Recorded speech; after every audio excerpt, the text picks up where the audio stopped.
Good evening, everyone.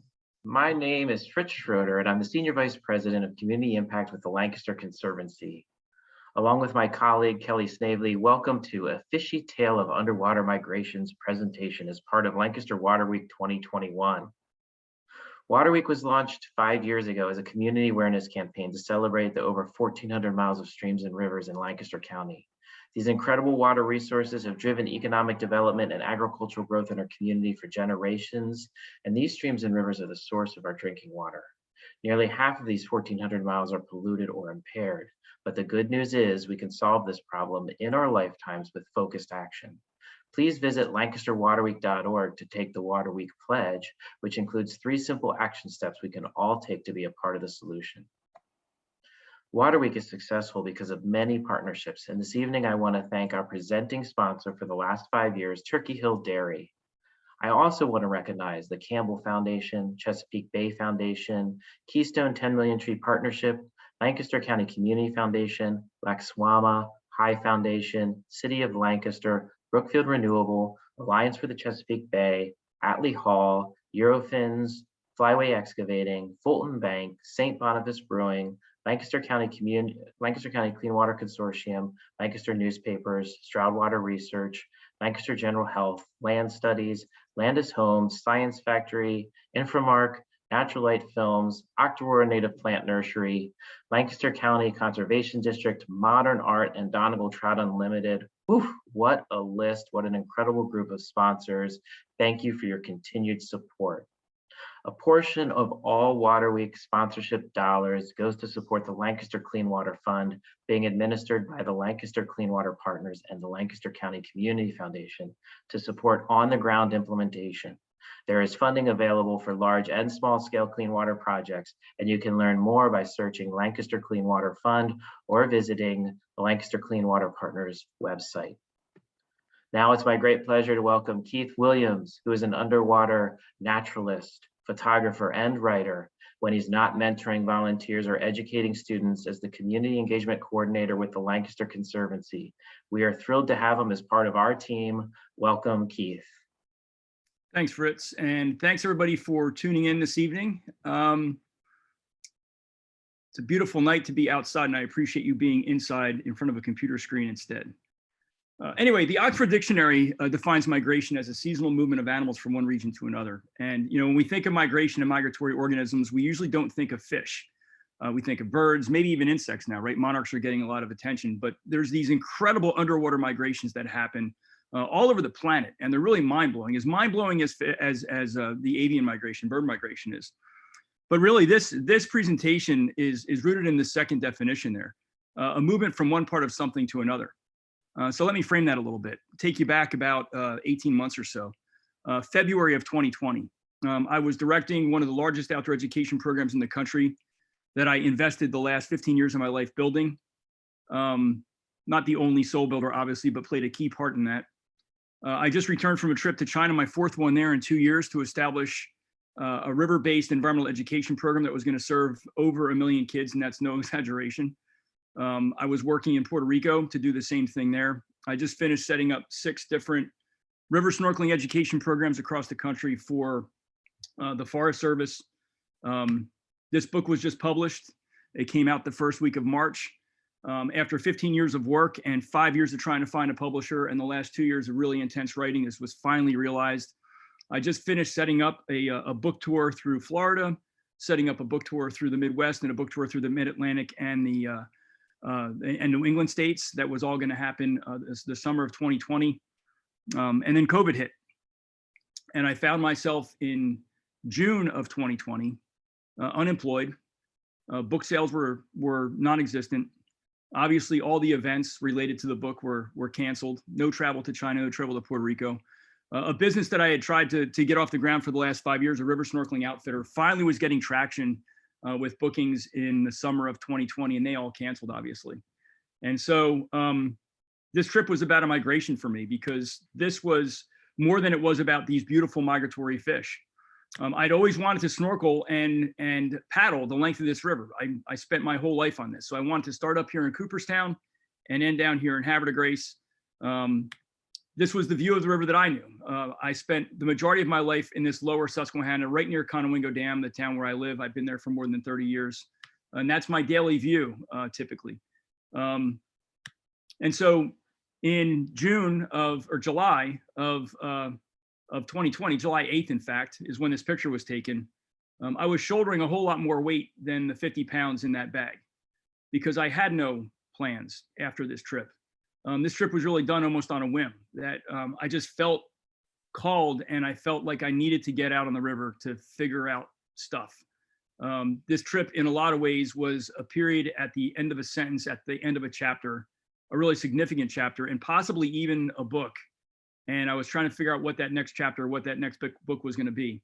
And so with about a week of really throwing gear together, not really planning, I went up to Cooperstown, where the river starts. And it's kind of fitting that the river starts at a dam. So there's a lake right behind that dam. And really the river starts about a half a mile, 3/4 mile into that lake. But this is really where the flowing water starts, because this river has a history of damming. And we're going to talk about those dams because they obviously affect migrations. And this was the gear that I threw together. And so this boat is a 25-year-old Walden paddles, not even in existence anymore, extremely wide and beamy and really tip proof. And it was the boat that I had available. And so that's the one that I took with me, with this ginormous, ridiculous looking dry bag that I mounted on the back deck as I was paddling down the river. And I must have looked like, something really, really silly and comical as I was going. But this is where the Susquehanna starts, and it's not very mighty from here. And where I know the river, it's extremely mighty and huge and powerful. But here it's just this really basic little trickle. And I was going to snorkel as I went. So the plan was to every place I stopped, I was going to snorkel. I had no plan on where I was going to stop. I didn't pre any of this. I had no plans after this. I had a couple of potential job prospects. I had some possible interviews lined up for August, but I had no hard stop date. And so, when I got dropped off, I was asked the question, do you have anything profound to say? And I said, no, I'm just going to throw myself on the current and see what happens. And I'm going to jump in the river. And I jumped in the river here, and really fitting, this is what I saw, this big, beautiful smallmouth bass right here. The Susquehanna historically has been known as a world-class smallmouth bass fishery. These fish, by the way, aren't native to this river. They were imported in the 1800s, but it's become this, at one point in time, a world-class smallie fishery. These smallmouth have gone through decimating declines because of disease processes. There's quite a bit of debate about what's driving those disease processes. It seems like they're making a comeback, and this was just this big, beautiful fish right there where I started.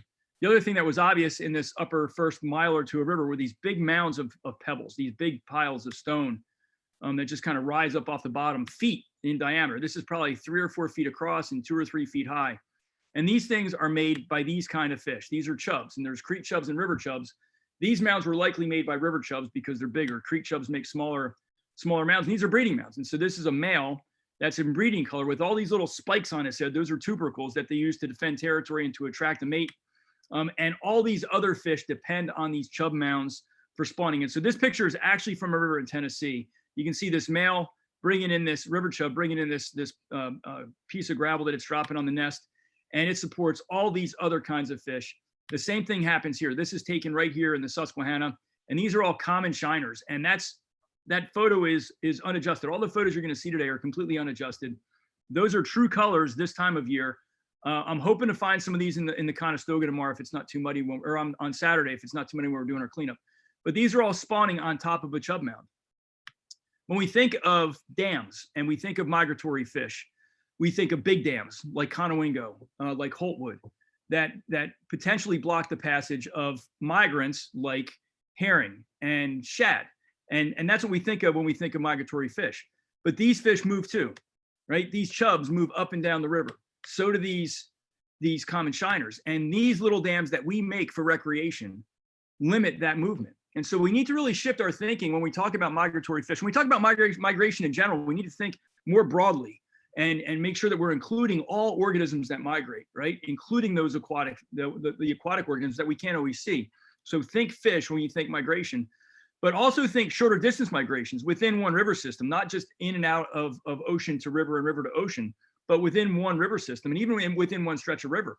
And so this dam right here, if it's not taken down, is going to significantly impede the ability of those chubs to find a suitable nesting site And then all those other species that depend on that chub mound will also be affected. And it affects habitat for these beauties, right? These are mayflies, and mayflies really require that really nice, clean cobble. And when we take that cobble out of the water and we stack it, we ruin the habitat for these, which are food for everybody. And so this is back on the upper river. And this was this genius spider right there, this big fishing spider that strung a web between this arched branch and just cleaned up the adult mayflies as they emerged and flew off. Really critically important piece of feeding ecology for the terrestrial system that totally depends on that clean gravel and the ability to move back and forth along the river bottom.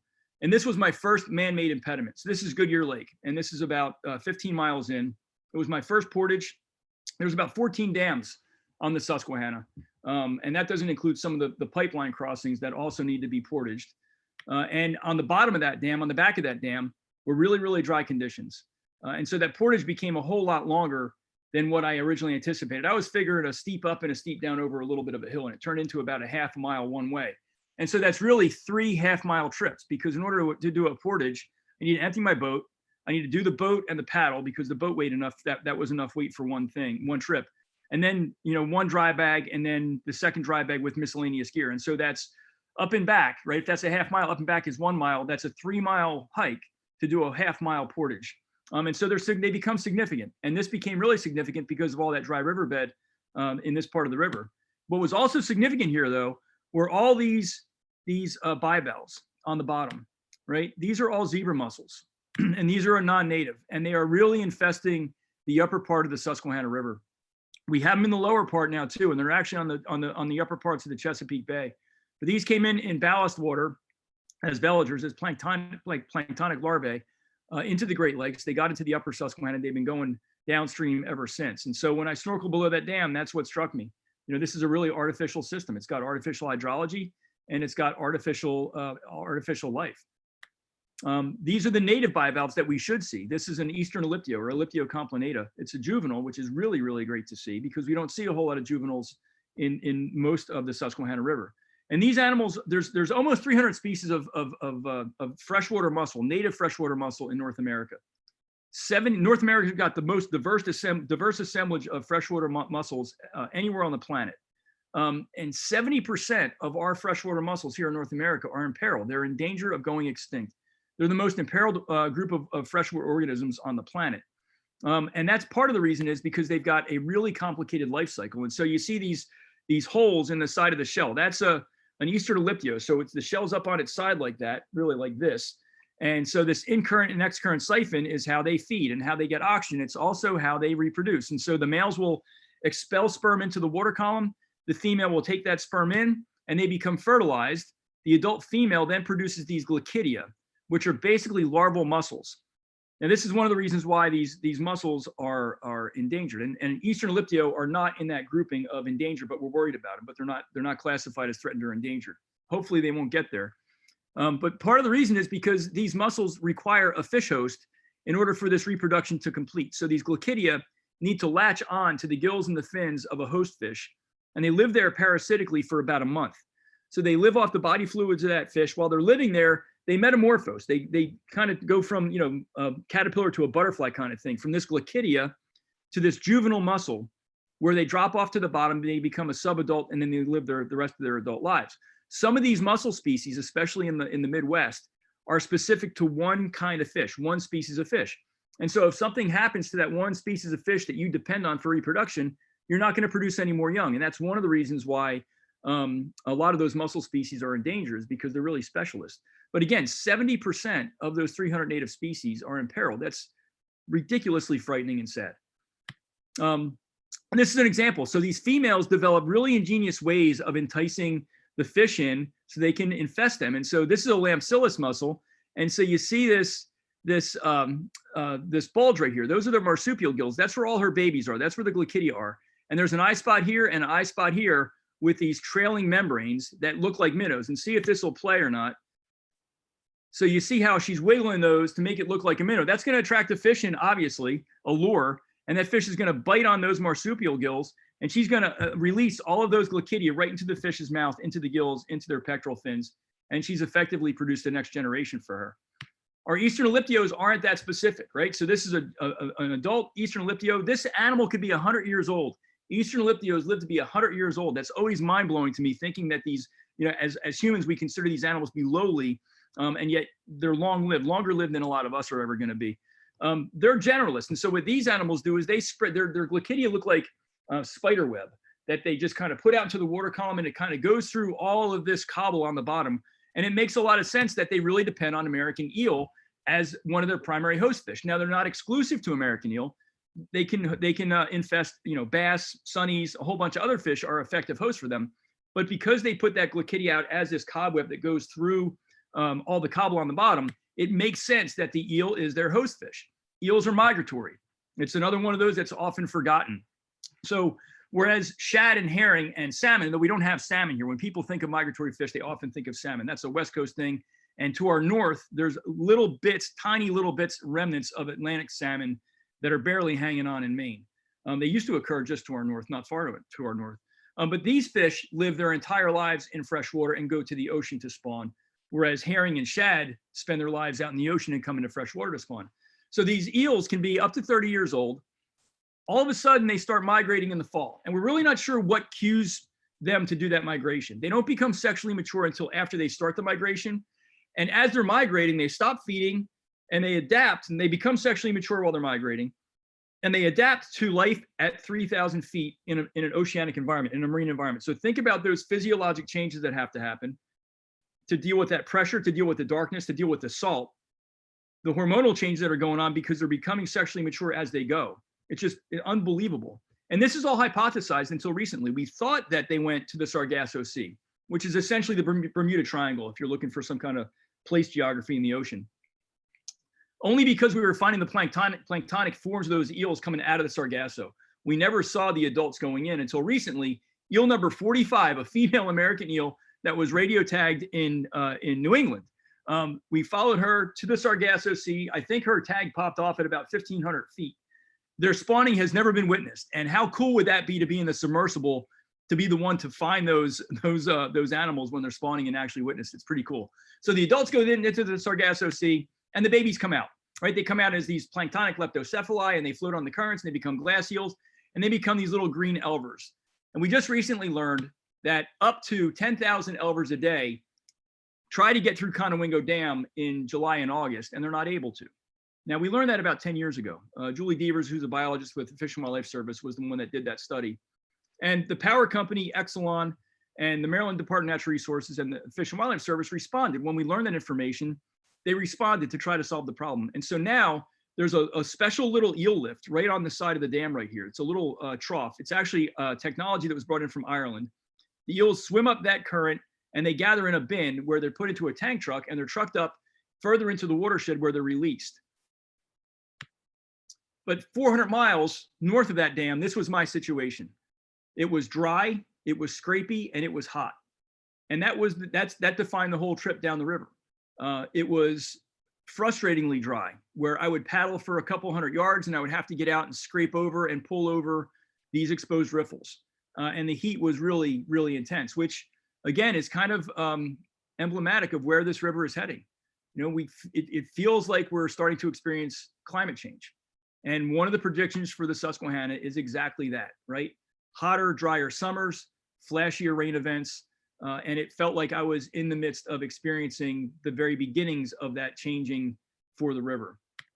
One of the benefits of that reduced water is that we could see features that are normally hidden. And this is one of those features. There were over 200 eel weirs that were identified from air photos and from drone photographs that predate European settlement. So eel weirs are basically a dam that we built in the river to collect eels on their fall migration. So it's this downward pointed V, right? They point down into the downstream, away from the current. The eels flow down to that apex where they can be harvested. And this was a Native American technology. And this particular weir, we believe is well over the age of European settlement. This is an ancient structure. And so we've been damming the Susquehanna since I think humans occupied this continent as a way of getting food for us. Other things that are exposed are these exuvia, right? These are two stonefly exuvia. And so when these are an aquatic insect, these are the nymphs that crawl out onto dry land. the adult busts out of the back of that exoskeleton and they fly off. And stonies, these stoneflies, indicate really good water quality, which is always encouraging to see. We found some of these at Chickies Creek last night when we were doing at Little Chickies when we did the creek stomp, which was really great to hear. And we see evidence of fish. And so you got to be a little bit of a detective. There's a mound right here by the log, by that big log in the background. That's a chub mound, right? We saw those underwater earlier. There's another mound up here in the foreground. That's another chub mound. In between those two is this big pile of equal size stones that don't look like they naturally occur there. And I don't think they do. I'm pretty sure that this is a nest of a sea lamprey, only because I've seen sea lamprey wrangle rocks that size or all equal sized in to make their nest. And so this is another migrant, and they get a bad rap. We're going to talk about that here shortly. So this animal lives its life out at sea, about 6 years, comes into freshwater to spawn. This is a male, and this male uses its sucker disc to move those big cobbles into position to create a nest. He spawns with a female. Those fertilized eggs form juveniles called, or will hatch into juveniles called amicetes. They don't look much like this lamprey at all. In fact, they have this filtering hood.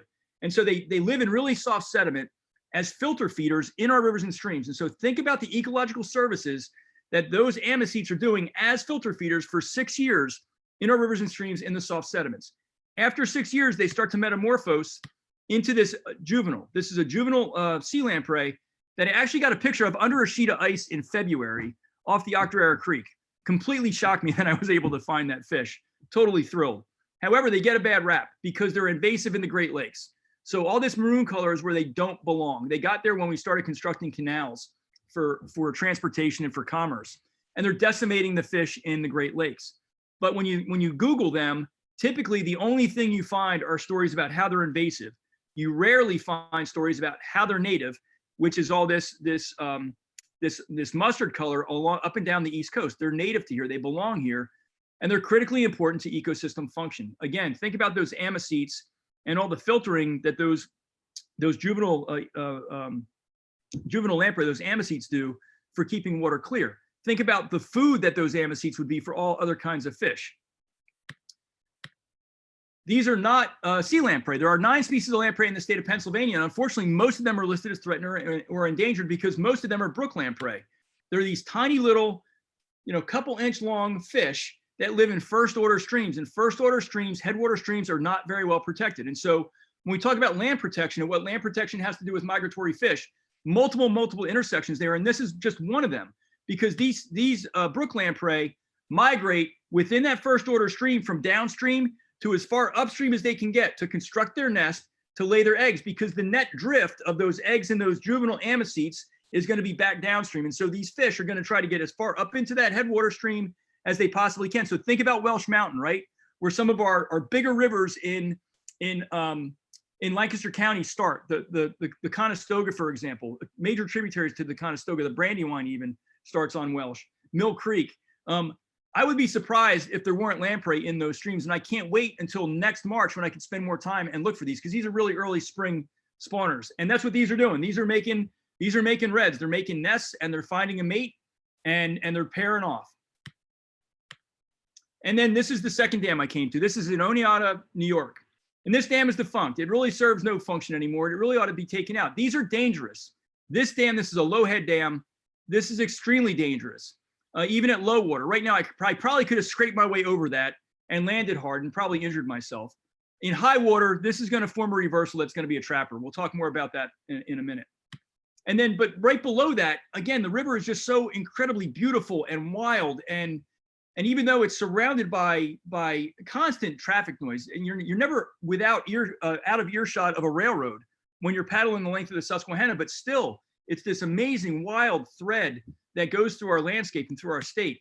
And at this point in time, I'm about a week in and I'm tired, because the idea of throwing myself on the current and seeing what was going to happen was far from reality. This was constant decision-making. It was constant route finding. It was constant hazard identification. It was constantly looking for strainers. It was constantly looking at the guidebook. It was constantly looking for low-head dams, constantly thinking about where am I going to camp? What available campsites do I have without damaging the environment, where I'm not camping on private land.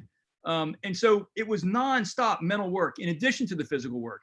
And at this point in time, I'm really tired of mashed potatoes because that's what I was eating. I loaded up on instant mashed potatoes, and I had a backpack stove, and I would boil a pot of water and throw it in the bag with mashed potatoes, and that's what I would eat.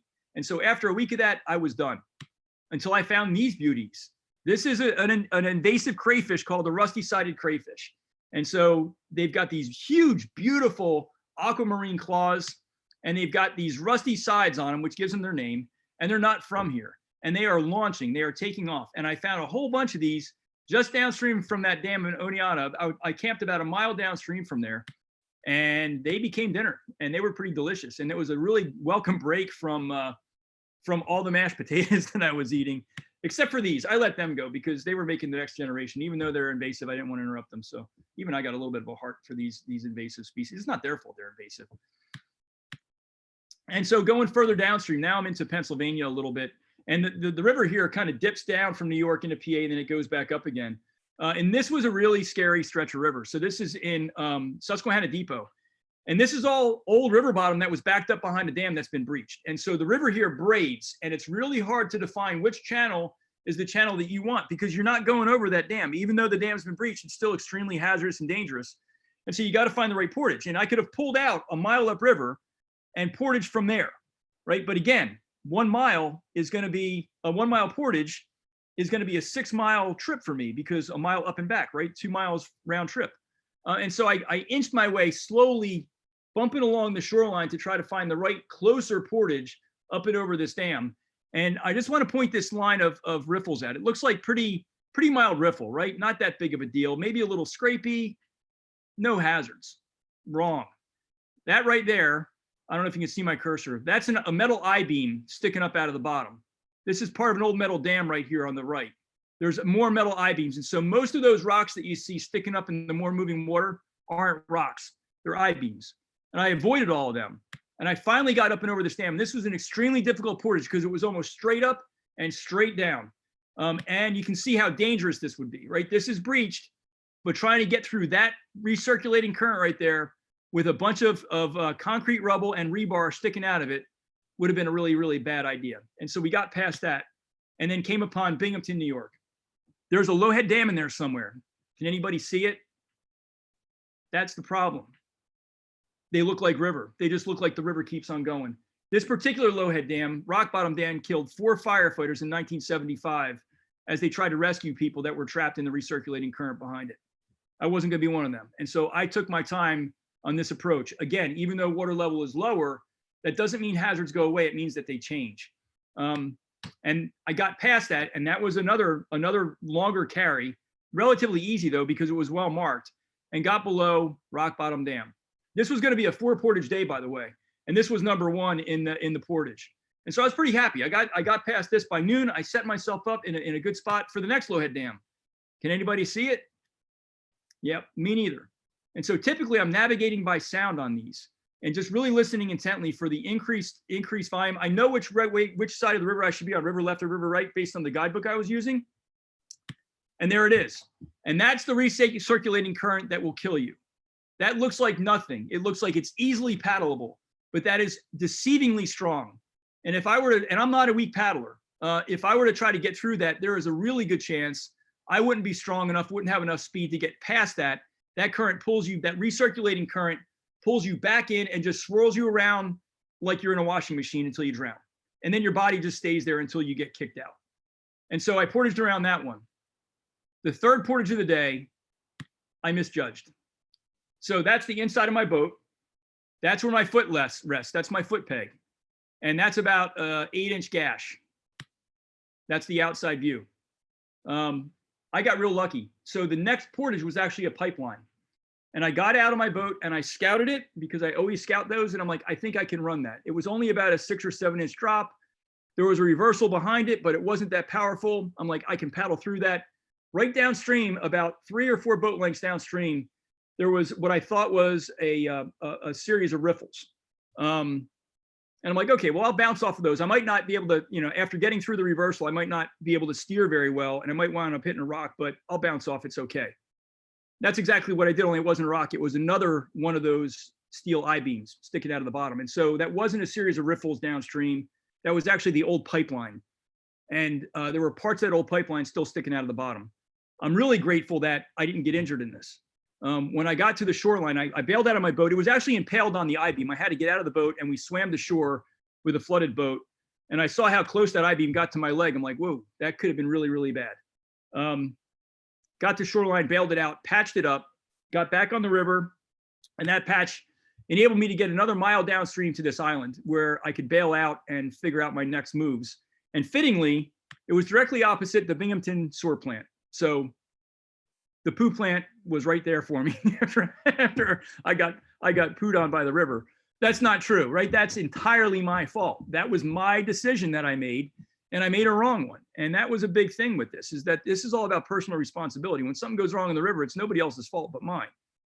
And in a way, I was kind of grateful that this happened because I was really exhausted at this point. I'm about a week and a half, 2 weeks in, and I want to get off the river. I'm done with this. I'm tired of mashed potatoes. I'm tired of filtering water. I'm tired of not knowing where I can go to the bathroom or find a campsite. I'm tired of the constant decision making. And now I had a valid excuse for bailing out and not being a quitter. On top of all that, I'm on this island and I'm slicing some summer sausage for supper because that's, you know, the treat for the day. And I cut my finger really, really deeply. Now, granted, you're not going to bleed out from a fingertip cut, but it's like, really, you know. And I'm the worst thing is I'm using my rescue knife to cut the sausage, which if anybody is an ACA instructor, please don't report me, because that's a big teaching no-no that we teach our students as canoe and kayak instructors is rescue knives are for rescue only. You don't use them to cut the bagels or the sausage. Well, I use my knife to cut the sausage and I paid the price. So now I got a hole in my boat, I got a slice in my finger, and I'm like, I'm done. And I was posting things as I went down the river, and I wasn't intending to do any of this social media stuff. I posted one and it went nuts. And all my friends were like, man, we really need this now. This is so encouraging in this time of COVID. Please keep posting updates. And so I got to this island, I posted the update that, well, I broke my boat, kind of like, was that Forrest Gump? That's my boat. Broke my boat. And the number of people that offered their boats to me so I could finish this trip was amazing. I had a guy, Mark Forndorf, who is the Shenandoah River keeper, offered to have his kayak, to bring his kayak up and meet me in like a 7-hour drive to drop his boat off. I'm like, no, Mark, I'll figure something else out. So a friend came up and met me, and together we found a boat, a used boat. Kayaks were hard to come by. People use their COVID money to go out and buy kayaks, according to all the kayak shops, kayaks and bicycles. And so I was back on the river again. I didn't have an excuse to bail out. And so we continued with fresh tape and a new spot. The tape in the middle of the fingers is for the blisters, and on the end is for the new cut. But I'm feeling like the pressure is relieving, right? At this point in the trip, I'm starting to feel, I'm getting into river time, and I'm not looking at my watch. And the pressure that I was feeling on that July 8th photo, that pre-photo with the big dry bag on my back, I'm feeling less of that. I mean, nothing's really changed, right? I don't have a job offer at this point. I'm still unemployed. I don't have health insurance still, right? First time in my life, I don't have health insurance. And so that whole perception of safety net is still gone, right? And I'm dealing with that piece of it too. Like I was always taught or assumed that if you worked really, really hard, you'd be taken care of. And that wasn't necessarily the case. But right at this point in the river, all of a sudden is meaning a whole lot less. And just being with the river and being on the river is starting to settle in, and just the river pace is starting to settle in, and I'm not counting miles as much per day at this point. And I'm entering into what I think is one of the most beautiful stretches, and this is the Endless Mountain section. So if you look at a map of the Susquehanna where it starts doing these big snake turns, that's the Endless Mountain section, and it feels and looks and smells like the big western rivers that I did work on as part of the Forest Service projects. Just beautiful mountains that come up off the river. Big carvy turns, beautiful riffles, and amazing aquatic life. Just incredibly abundant aquatic life. This is a collection of aquatic insects that indicates river health, right? These are whirligig beetles in the front. We got a bunch of damsels in the back. There's mayflies that are hatching. There's stoneflies that are crawling out that are hatching. It's unbelievable. This picture at night, you see all these rings on the water. That's not rain. Those are aquatic insects that are emerging. And that's why I took that shot, to show the abundance of these amazing animals that the whole ecosystem, both aquatic and terrestrial, depend on for food. Until I got here. This is Pittston. You see how orange that water is? That's the Lackawanna River coming in. That's acid mine drainage, right? This is the legacy of the coal industry to Pennsylvania. And it's heartbreaking because just upstream of the Lackawanna, you've got all that diversity and abundance going on. And then you hit this and you get orange stained logs, orange stained rocks, orange stained boat, orange water, orange bridge abutments, and no aquatic life for 25 miles south, downstream, no insects at all. You know, interestingly, on my driving to Climbers Run this morning, I was listening to WRNR, and I heard a John Prine song called Paradise. And I was listening to lyrics, and it says, the chorus goes, and Daddy, won't you take me back to Muhlenberg County, down by the Green River where paradise lay? Well, I'm sorry, my son, but you're too late in asking. Mr. Peabody's coal train has hauled it away. And I thought of this spot when I heard that set of lyrics, because Mr. Peabody's coal train hauled that paradise away, but they also left a pretty big mess behind that we're stuck cleaning up.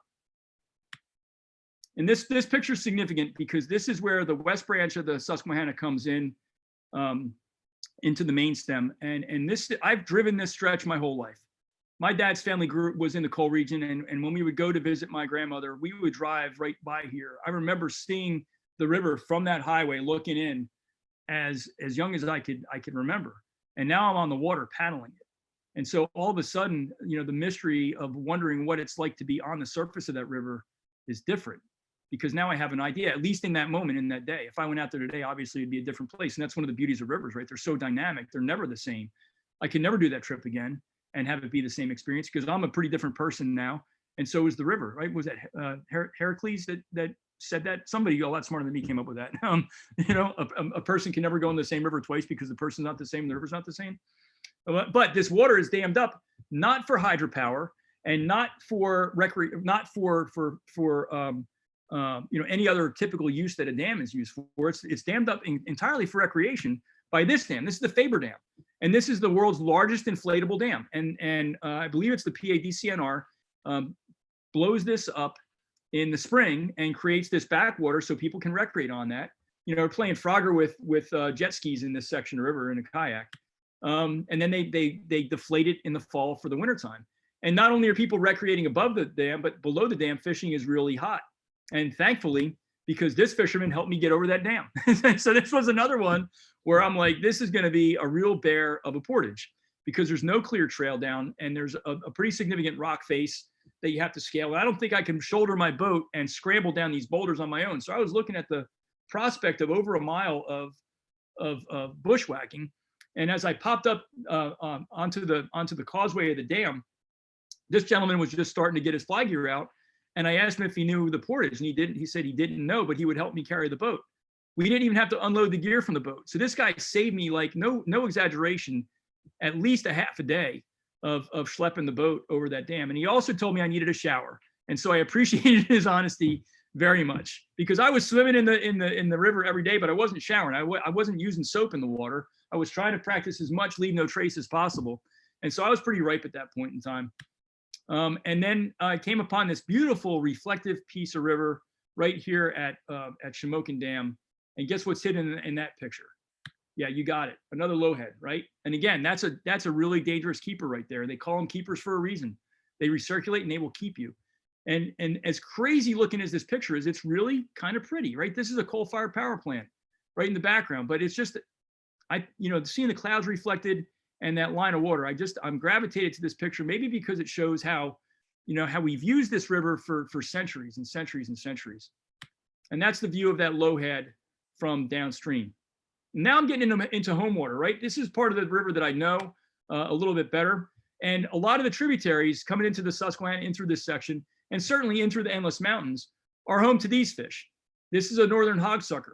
Suckers are another one of those migrants that stay in the same river system, but need to move between the main stem of these rivers, need to move between the main stem of the Susquehanna and up into these smaller cold water tributaries, like Penn's Creek comes in just south of here, right? Just downstream of here.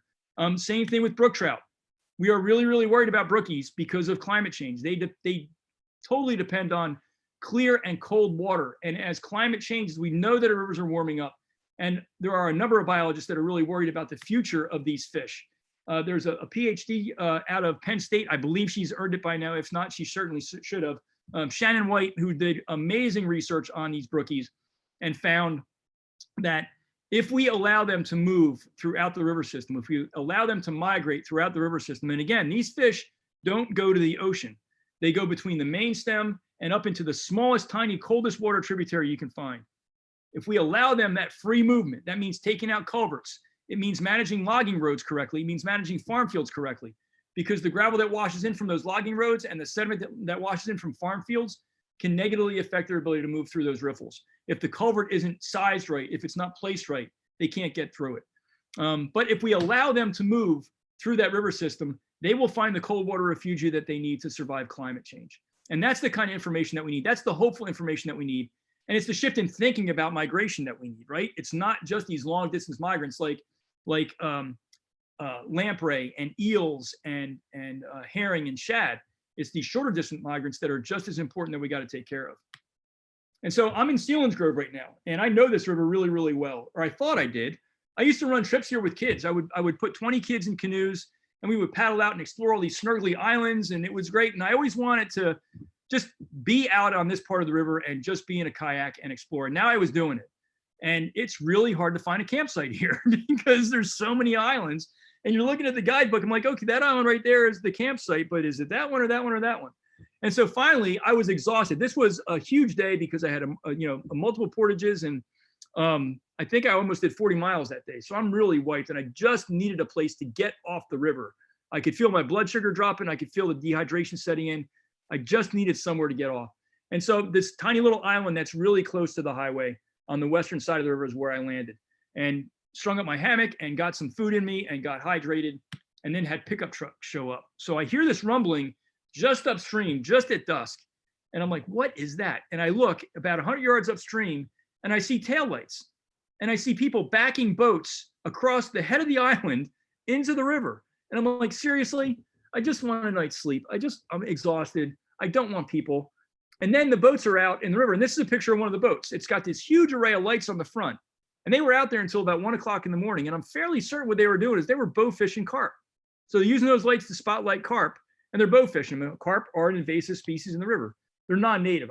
I consider them invasive because they tear up river grasses, and they do a lot of reconstructing of the bottom. I don't know if the state considers them invasive or not, but I kind of thought that was cool. And there's a culture that's built around that activity. There were families that were out there doing that. And it was such a cool thing. Even though I was kind of tired and grumpy and didn't want to deal with people, it was still pretty neat. And it was beautiful underwater. So the next morning I got up and I put my mask on, and that's who was living right there on those beautiful islands all through Selinsgrove. These are spot fin shiners, really, really common in the Susquehanna, and just absolutely beautiful, right about now when it's spawning season. And there's a juvenile smallmouth bass right there that's blended in pretty good with the background. He's got that black band on his tail and the orange ring around his eye. And these are how abundant those fish are. So this is a school of a different kind of killie. These are banded killifish, which are also abundant in the lower river. And they school up like this in the fall. When all the vegetation in the river, all the places for them to hide dies back, they go into small tributaries. At least this is my theory. And I'm pretty sure this is what's going on. They go into these small tributaries in shallower water to avoid the predators because all their cover in the river just died back because of cold water with the end of summertime. And it's just amazing being in water with, no lie, easily 5,000 fish that just envelop you like a cloud and don't even care that you're there. And then this is a campground at the confluence of the Juniata and the main stem. And so this is like, I'm gonna make it now. I'm like 2 days away. This is my second to last night on the river, and I'm gonna make it. I just got to get through the Dauphin Narrows, and I got to get through Harrisburg, and then I'm, just basically portaging dams from there. It's lake paddling essentially from there on.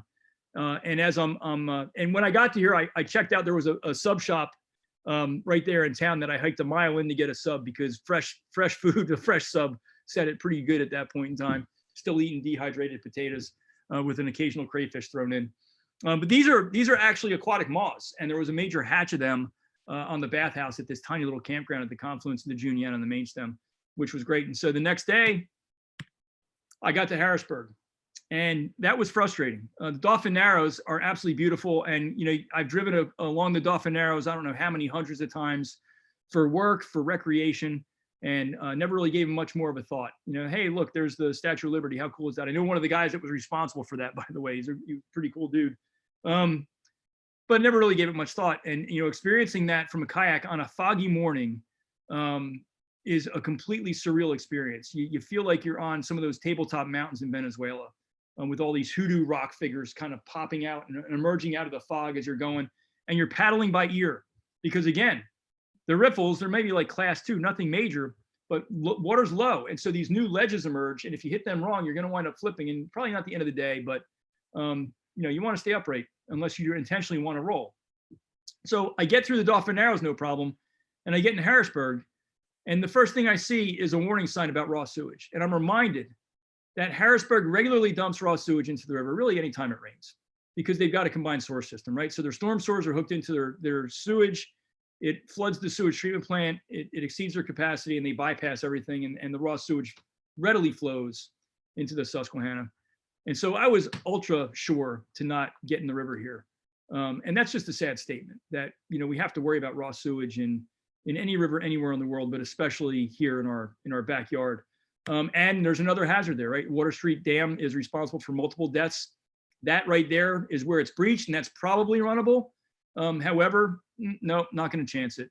We carried around that, which is not as easy as it looks, because this right here in the foreground is about a 10-foot concrete wall that you got to step up, and you drop your kayak in the back of that, and you paddle down past the airport, and you paddle down past 3 Mile Island, and you come to the York Haven Dam. And that's another portage. And then my second to last night on the river was just downstream of here in these islands. And we actually own one of these islands as the Conservancy, Pole Island. And I might have been on Pole Island and not even known it. I was on that side of the river, I'm not sure. But at low water, all these little guts that kind of snake through these islands, just become drier and drier, but support all kinds of amazing life, like these emerald shiners that live in those little guts along those islands, and some more spot-finned and satin-fin shiners, really abundant in these special little places right there. And that's another spot that I'm going to spend a whole lot more time exploring. We've got a couple of preserves right there. The work that we're starting to do in York County, on the York County side of the river, Hellam Hills, and then on the Lancaster side, Kenoi Wetlands, that's all right there. Now, the island that we've got too. So definitely want to spend a whole lot more time exploring this part of the river underwater, because these fish form these amazing schools in the fall, just like those banded killies did. These spot fin shiners do the same thing. This was taken in Fishing Creek, the mouth of Fishing Creek, on Thanksgiving Day. And it just shows you the importance of these tiny little tributaries to these fish. And again, there's migration going on there, right? It's just smaller scale, smaller distance. These fish are moving from the main stem of that river up into these tiny tribs. And now I'm in the lake section, right? And I call it the lake section because really from about Wrightsville on, it's a series of lakes that are impounded by dams, right? You start with Lake Clark and then Aldred and then Conowingo Pond. But that doesn't make the river any less special or wild. It's still this amazing place. And so these things that look like these gray leaves right here are actually Hexagenia mayflies. And so those are the mayflies that hatch probably here in another couple of weeks, right around Wrightsville. It sometimes shut the Wrightsville Bridge down that prompts officials to at least shut the lights off on the Wrightsville Bridge so they're not drawn to it. People think these things, well, not everybody, but a lot of people think these things are yucky and they don't like them, but it is one of the most amazing feats in nature, and it actually indicates a relatively healthy river. And so every year I celebrate these mayflies in spite of the inconvenience that they might cause some people, just because they are such a sign of hope that, we still, in spite of all the insults that we throw at the Susquehanna, these mayflies are still there, and they still indicate that there's some pretty decent water quality coming down that river. We got to work harder to get it better, but not all is lost. And then there's these fish that are not found anywhere else in the world except those lower Susquehanna tributaries and a couple of small tributaries in the lower Potomac. These are called Chesapeake log perch. They're a kind of a darter in the perch family. Beautiful, beautiful tiger stripe fish. Again, they only live here. The areas that we're responsible for, the preserves that the Conservancy manages for open space that produces clean water, is responsible for maintaining the only populations of these fish on the planet, which I think is a pretty amazing responsibility and privilege. And here I am on my last day at my last portage. So this is the Mountains Resort boat ramp. I'm waiting for a ride to get around Conowingo Dam. I'm tired. It's really, really hot. I just fought 3-foot waves on Conowingo Pond. And so you think that, you know, the river behind the dams is this tame little place, and it's anything but. It's can become extremely dangerous. And I'm trained in that, right? I learned how to sea kayak on Conowingo Pond. And so those 3-foot roller waves, I was used to them, and still it gave me a run for the money to get to this point. So at this point, I'm down about 2 quarts of water, and I'm drinking all the time, but I'm so tired of drinking filtered river water. And I'm really tired, and I'm really, really hot. And I got another 12 miles to go, because from Conowingo down, it's a 10-mile stretch, and then I had to do another mile or 2 to get into the marina where I was going to take out. And so, you know, Conowingo is the first impediment that the long distance migratory fish encounter on their journey up or down the river. And you know, one of those fish that we're really, really worried about are shad. And you know, shad are at historically low numbers. And I don't know the exact count this year. I heard that there were only 30,000 shad that made it past Conowingo this year. Last year it was only a handful because the lifts had to get shut down because of COVID, right? So these are labor operations. There's one of the shad lifts right here in the middle, and there's another one on the west wing right here on the western corner of the dam. And these require people that are working in close proximity. And so last year when COVID hit, that operation had to stop to protect people's health. And so only a handful of shad made it over the dam last year. And even in a decent year, we're only talking under 1 million or 1 million fish, which is really percentages, a small percentage of what was. And so, you know, the power company spent millions of dollars installing these fish lifts, and we didn't see the shad numbers increase. And we think there might be something else going on. And so there's a fish that lives in the bay called menhaden, and menhaden are an unregulated fishery. And so spotter planes go up and they spot a school of menhaden, and a purse seine boat goes out and drops a net around the entire school. And they literally vacuum them up through a tube about that big onto a ship that's then transports them to a factory in Virginia that turns them into oil. And they're used in cosmetics and fertilizers. Unregulated. Menhaden are the favorite fish one of the favorite foods of rockfish. When the menhaden numbers go down, who do you think rockfish switch to? Shad, herring. And so we're wondering if, because that menhaden fishery is unregulated and those menhaden numbers are dropping, if the rock are switching on to those shad. The other thing that's going on for the last 2 or 3 years now are snakehead fish. The lift had to get shut down this year early because it was a conduit to snakeheads. And so I'm not a big proponent of dams, right? They change the complexion of the river. I'm not denying that, but there are some benefits to those structures. And I want to try to tell a balanced story about these. And one of those balances is that wall of concrete right there is a barrier to some of those native fish getting upstream. And the power company and the Maryland DNR and Pennsylvania Fish and Boat and Fish and Wildlife are working to find solutions to get those fish up and over those barriers. But it's also a barrier to these non-natives that could really potentially decimate the native fish in the Susquehanna River. And that's a consequence of the dam that I didn't consider until this year, when I started seeing the number of snakeheads that people were catching below the dam. And that really is an effective barrier. And people, we can hand pick those snakeheads out of those lifts and keep them from getting upriver. You know, what about sturgeon? Sturgeon are another fish that's long lost. In this last 10-mile stretch of river is spawning habitat for sturgeon. I've never seen them here. I've seen them in the James River down in Richmond, but it'd be great if we could see them return to the Susquehanna. And those are the herring, right? And still they make amazing runs where they're able to. And the tributaries that are below the dams, these are thick fish in the spring. And it's such a hopeful experience to get in the water with millions of fish. Well, maybe thousands. It feels like millions, but certainly thousands of fish spawning. And so, you know, a lot of times we paint a negative picture when we're talking about environment and environmental education. You know, what do you hear? Well, it's all about sea level rising and bluefin tuna being hunted and boat people crying and villages are swept away. And I just want my iPad back. I don't want to deal with any of that. I want to be distracted by this other stuff. But, you know, when we get in the river with these fish, certainly all of that stuff is a concern, and their numbers are dropping. These fish suffered a 90% reduction in the last 25 years. And these are mid-Atlantic herring. And part of that, it's not all because of dams. Dams are part of that. And when you look at ecology, it's so hard to put your finger on one single cause and point your finger and blame it. There you go, that's the reason, right? It's usually multiple causes. And so these fish were hunted for bait. Again, largely in an unregulated fishery. They're bycatch a lot of times for other things that we're catching. Poor water quality, they're susceptible to. These flashy rain events that we just had that are happening earlier in the year are likely flushing their eggs out because they spawn right before we get these big flashy rain events. And so all those things compound themselves to lead to that 90% reduction in the last 25 years. But at the same time, they're still there, right? We still, if we give them half a chance, they'll make it. It's just like the freshwater mussels. If we give them half a chance, they'll make it. If the eels, if we give them half a chance, they'll make it. And so there's hope embedded in all these experiences.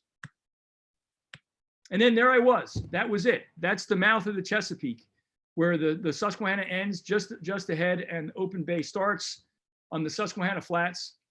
I paddled around the corner, loaded my boat in my car, loaded my gear in the car, and returned to the view that I knew for 30 some years. And at the end of this, I didn't have any great conclusions, no great revelations. I felt a little bit more optimistic about my future because I had a little bit more job prospects waiting for me when I got off the river. And I still hadn't really processed this whole thing yet, right? Because I jumped right into job interviews and some other project work. So I didn't really give myself much of a buffer between when I got off the river and having to get back to work again, or looking for work again. I had nightmares for about a week of paddling the Delaware River because I've been thinking about doing the next river. This kind of gets in your blood, in my blood anyway, a little bit, and I want to do the next one. And the Delaware was dry and scrapey, just like the Susquehanna. And so the nightmare was I'm paddling down the Delaware and all these new hazards are emerging that aren't in the guidebook, and I have to read the water and make more decisions and decide where I'm going to go and what route I'm going to take. And I had mergansers on the Susquehanna that guided me down through the riffles. I learned that if I just follow those mergansers, they're going to find the most water and just go with them. And I'm like, are there mergansers on the Delaware? Where am I going to camp? And that went on for about a week. And I was really foggy headed. Like I couldn't think clearly for that week. And it was so fast paced, just crazy fast paced. I did 30 miles a day on a good day. And now I'm doing 30 miles in maybe a half an hour. Air conditioning was odd. Flush toilets were great with a seat, even if they weren't flush, just where you could sit. It was pretty plush and beautiful. And the idea of not eating freeze-dried mashed potatoes is really great. Fresh vegetables and grabbing an ice cold. I'm going to give a plug here because I truly love this stuff. Turkey Hill iced tea. Grabbing an ice cold tea out of the refrigerator instead of drinking filtered river water. But as I reflected on this a little bit more, this is what popped up, and it wasn't anything new, but it was a reiteration and reinforcement of this. So this is Elmer Crow. And I never got to meet Elmer. I came close. Elmer is a Nez Perce elder who lives on the Upper Snake River tributaries in Idaho. And Elmer was the subject of a movie that a friend of mine made called Lost Fish, and it was about Pacific lamprey. And the friend's name is Jeremy Monroe, who runs Freshwaters Illustrated. And it was just an amazing story of Elmer and how he really single-handedly started a truck and transport program for Pacific lamprey to get them up and over all the dams that we have on the Snake River so they can get back into their home territory. And Elmer is really largely responsible, a reason why we still have Pacific lamprey on this planet, why they're not extinct, because of Elmer's work. And the year that I was going out to meet him, he drowned in a tragic accident on the Snake River. And I got to meet his family, and I got to tour the hatchery that he started for those lamprey. I got to snorkel the spot where he thought he saw the last Pacific lamprey. In 1970, he thought he saw the last Pacific lamprey swimming over a gravel flat. And he asked the creator, why did you show me this last lamprey? They call them eels. Nez Perce call them eels. And then it dawned on him that it was up to him to do something about it. So he did, as an individual. He was not a scientist, not a biologist. He's a dump truck driver. He's a construction worker who was committed to saving those fish, and he was effective. But this was Elmer's life philosophy. We're the circle. That's what life is all about. We take care of one another. And so when we have someone in trouble, that's when the rest of us have to step in.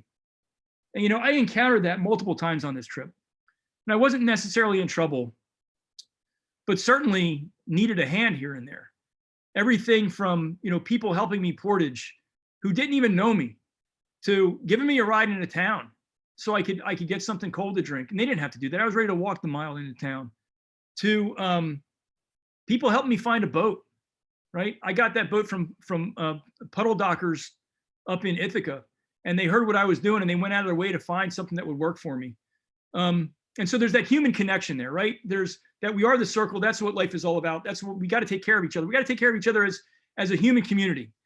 But we need to expand that thinking into the non-human community, right? We need to take care of those other beings that we share this planet with, all the other beings, including the ones that have tails, that live in the river, those aquatic fish, those aquatic migrants.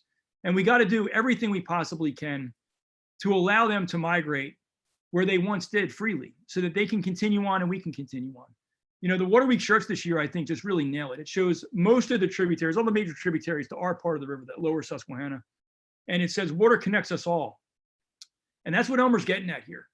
Water is the ultimate connector. And whether I'm doing work in China or Puerto Rico or here, man, that's such a common denominator. Everybody gets the idea and the meaning and the need for clean water. And so, you know, I don't know what'll come of this trip. I'm still processing, in the process of putting this presentation together to help me sort a lot of stuff out. And I'm still reflecting and thinking.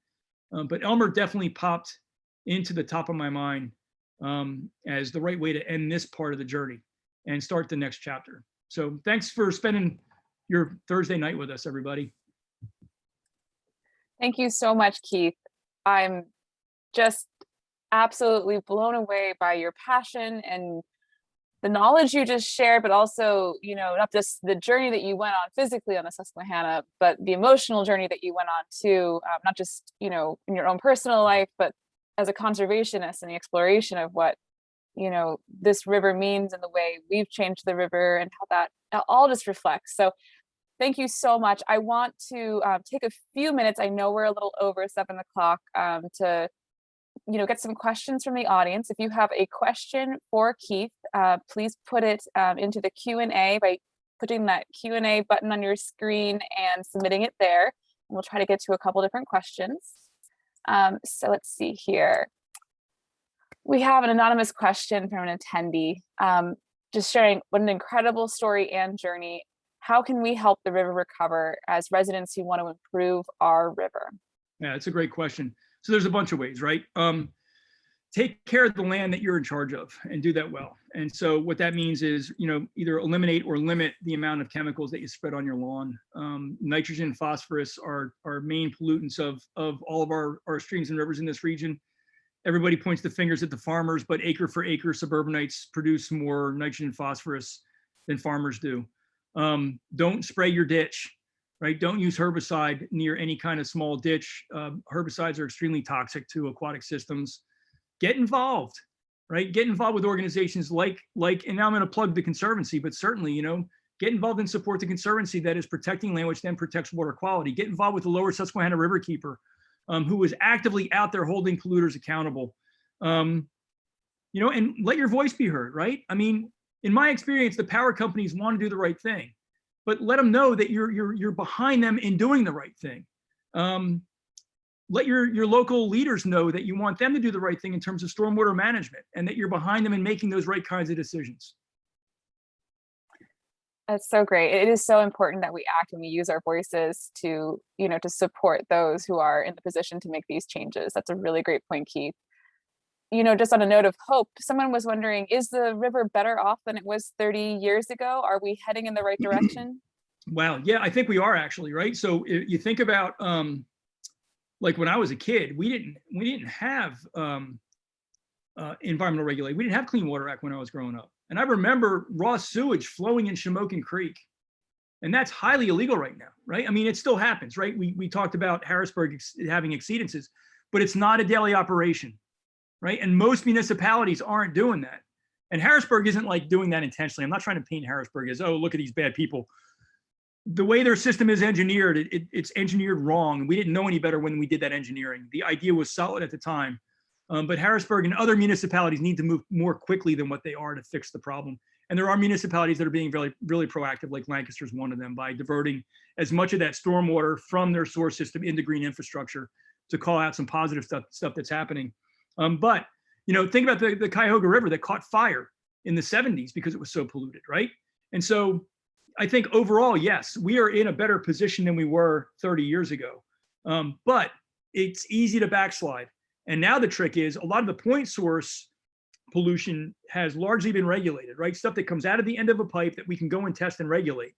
It's the non-point source that's the crux of the biscuit right now. And that's the stuff that you and I produce that comes from farms, comes from suburbia. That's much more difficult to get a handle on. And so a lot of that is education and outreach and getting people to recognize that whatever we do on our little patch of ground affects that little piece of water that's nearby, and doing the right thing. Keith, we have a question, just a clarifying question. Can you repeat the name of the tiger striped fish that's exclusive just to our lower Susquehanna River? Yeah, it's the Chesapeake log perch. Perfect. And so, it's not entirely exclusive to the Susquehanna. Most of the population in the world lives in those lower Susquehanna tributaries. There are a couple of small populations in some of the tributaries to the Potomac River as well. But the majority of them are here in our neighborhood. We have a question about the smallmouth bass population that you touched on a little bit. Why is your best guess that the mayflies are profuse and increasing, but the smallmouth bass that eat them, as in the past years, are not increasing at the same time? The person continued on that the Susquehanna bass population is half or more than or so than in 1990. Yeah, so that's an ongoing research question, and what it looks like is there's a smallmouth bass wasting disease that we didn't think could jump, or I'm sorry, a largemouth bass wasting disease that we didn't think can jump into smallies, but there was some recent research out of the University of Michigan that indicates it can infect smallmouth, and we think that's what we're seeing. We're also seeing an uptick in smallies though. So, probably in the last 2 or 3 years, we're starting to see some really encouraging data come out with increasing young of the year, right? So there's a survey that's done that counts the number of juvenile fish, and we're seeing increasing numbers of those juvenile smallmouth. We're starting to see size classes increase. Oh, there's a hummingbird right at my window. Sorry. Pretty great. He just came up. Nature. Squirrel. We're starting to see size classes increase. And so, those mayflies are certainly a sign of hope, right? But the smallies are one of those big red warning flags that are up there saying, okay, this river is not completely healthy. We need to pay attention to those 6 smallmouth. Why do they have lesions on them? What's the cause of this? A lot of scientists aren't convinced of the University of Michigan findings yet about largemouth bass wasting disease affecting the smallies. There's a project going on with the lower Susquehanna Riverkeeper that you can participate in, a citizen science program that documents lesions on smallmouth bass. So we can try to identify the kind of lesion, because not all lesions are the same. Some of those might be caused by a fungi, some might be bacterial, some might be injuries. But the way to start that is if you go out and you catch a smallmouth and you find a lesion on it, some kind of sore, you take a picture, you report it to that database. And we're working in partnership with a couple of universities to identify those lesions and figure out the sources of that. So it's really complicated epidemiological science to get at the root cause of the decline. But it all points back to water quality, right? Largemouth bass wasting disease doesn't get a toehold unless you got poor water quality. And so it's a stress thing. When you're under stress, you're more susceptible to being sick. If that stress happens to be low dissolved oxygen because the river's really, really warm and somebody just caught you and now you're heat stressed, right? You're more likely to become sick. If you're stressed because of low dissolved oxygen, because of eutrophication, because we're putting too much nitrogen and phosphorus in the river, now you're more susceptible to get sick. And so it really comes down to stress, as we think. There's just so much that's connections between each and everything. Everything really is connected, and there's just so much that hangs in the balance. Well, Keith, I want to thank you so much again for just sharing your story and your knowledge. And at this point, I would love to welcome back our other colleague, Fritz Schroeder, to say a few final words before we end the presentation tonight. Thank you, Keith. Thanks, everybody. Wow, what a hard act to follow, by the way, but thank you, Keith. Thank you for sharing your underwater knowledge and for sharing your mindset as you began this journey. I remember this time very well because I was one of those people on the phone with you pretty regularly in the weeks leading up to your journey as we looked to fill our community engagement position. How lucky are we, by the way? Just amazing colleague to have on board here at the Lancaster Conservancy. Your Susquehanna migration serves as an educational and cautionary tale, yet you continued with fresh tape, a new-to-you kayak, and more freeze-dried mashed potatoes. The Susquehanna is humble and unassuming. It has been manipulated and abused, and man-made hazards you had to work hard to avoid. Your journey and this incredible body of water are emblematic of the work we are undertaking. the work of the Lancaster Conservancy to protect our few remaining forests, and the work of Lancaster Water Week and our partners to protect our local streams and rivers. Your knowledge, your enthusiasm, your years of educational experience, and ability to connect with people to tell these stories is helping to bring awareness and hopefully change in behavior. If anyone watching this program wants to work with and get to know Keith, please consider signing up for the Lancaster Conservancy Volunteer Land Steward Program. Through basic and advanced trainings, Keith is helping us grow a committed group of volunteers that are growing their knowledge and taking action. Thank you for joining us this evening, and happy Water Week.